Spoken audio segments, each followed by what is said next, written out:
Her maiden name was Marie Varela, but her stepfather was Fred Embody, and Fred and her mother Angeline Embody originated the Millstream Inn, which I'll be talking about the 24th at the Historical Society at the Fire Hall on Wednesday the 24th.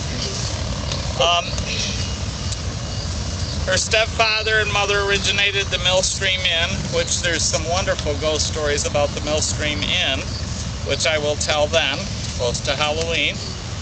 And Marie was a wonderful gal. They were our neighbors, and their son Jerry is married to Eileen Potter, a Hart.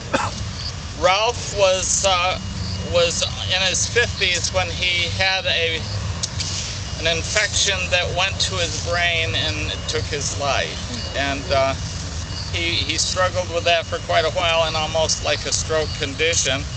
Marie died very suddenly after surgery in 1981, but they certainly took care of the Millstream, and there's many wonderful stories about what Marie did for the people that were associated with her business, and how she took care of things. Her sister Janice Embody Redsicker, still alive, lives in Spencer. One interesting story about Marie, Jerry and I were best friends when we were kids. They lived on the corner. They had a field right next to their house that was a baseball field, and I didn't like baseball, but I went down once in a while. Jerry and I were very close friends, and we sat on the back porch one day, and Marie was inside cooking, right inside the back door, and most Italian people had a grape arbor. And she had a grape arbor, and some say it was for making jelly.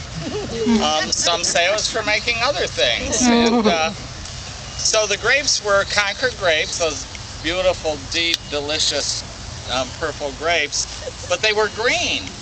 And Jerry says to me, "Did you ever eat green grapes?" And I says, "No." He says, "I think they're probably sour." He went and got some and gave me some green grapes. And I ate them, and I hadn't eaten them 30 seconds, and the screen door was open, and Jerry says to his mother, "Ma, if you eat green grapes, do you get sick?" And she says, "Sometimes you'll get sick." And he says, "Ma," she says, "Yeah. When you get sick, do you die?" She says, "Well, sometimes if you're sick enough."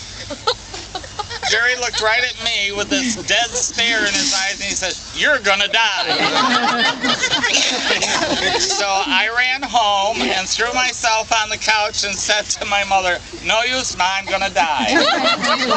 And she had to run down to Marie's to find out what I had done that was killing me. And it was just eating green grapes, and I've lived a while longer. So that's a good story about Marie Ahart.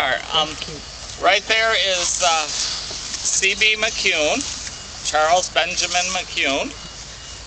He always went by C.B. He was our teacher for a while, and if you could get him talking, you never had to have class.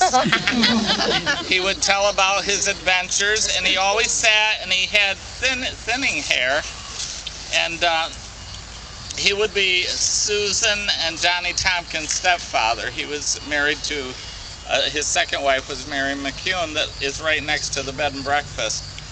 And he would always comb his hair with a comb, and there was like 3 strands of hair, but he'd comb it all day long. He'd comb his hair. And then one day he told us a story about that he had a movie camera, and he didn't know how to work it, and he was getting ready to go out, and he was trying to get the camera to work, and it fell off the bed, and it was still running, and he has a movie of him walking around in his boxer shorts. If anyone has that movie, I would give good money for it.